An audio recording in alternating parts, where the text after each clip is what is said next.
Once upon a time, there lived a sage and he had a student. So he trains this student, with all his techniques, all his knowledge. And after getting the training, the sage asks his student, "Tell me, ask for a boon. You have worked very hard, and I want to give you something." So this student asks his sage, his guru, "Guruji, give me a mantra through which I can revive the dead." So the guru, the sage, gave him a mantra, and he told, "You remember this mantra, use it, and by using this mantra, you would be able to revive the dead people, dead animals. So that is for you." So he was very happy and excited. So, telling goodbye, as he was going along the forest, he began to have a doubt. Is it really true? So easy that if I utter this mantra, I can really revive the dead? In his mind, he had about his family. He didn't want his family members to die.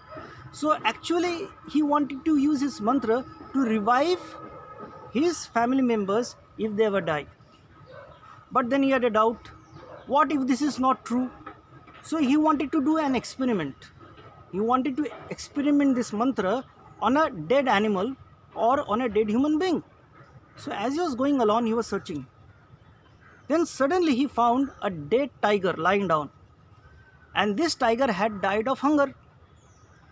So he thought, let me try on this tiger. Will it really work? So as he uttered the mantra, the tiger came back to life. And as the tiger came back to life, it was hungry. And he saw this man in front of him.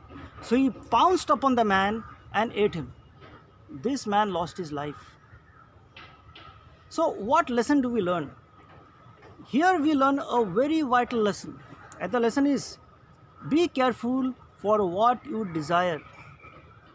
Many a time we have a certain desire. We think it is very valid, very useful. But the question is my desire useful? It could be a particular job. It could be with regard to marriage. You might have a desire to marry a particular woman. You pray to God, "Oh God, please give me this woman as my wife, and I will be very grateful to you." And after getting married, that same woman can be like a poison, can destroy your life. Or somebody might be asking for a child. "Oh God, give me a child, give me a child." Once he gets the child can bring devastating effects on the family. And the father regrets, "Oh God, why have you given such a child to me?" So you see, many a time we think that this particular desire can be a blessing, but once we attain or once we fulfill our desire, suddenly we realize that desire, the fulfillment of desire, can be poisonous, can be very toxic. So we need to be very careful of what really we desire, because in that desire there can be a hidden poison. So what is the alternative? The alternative is not to have any desire. Accept life as it is. Sometimes people run after success. "Oh God, give me this, give me that, and I will do this for you." Be patient, be humble, and be grateful for whatever you have, because that itself is a blessing. So thank you for watching this video.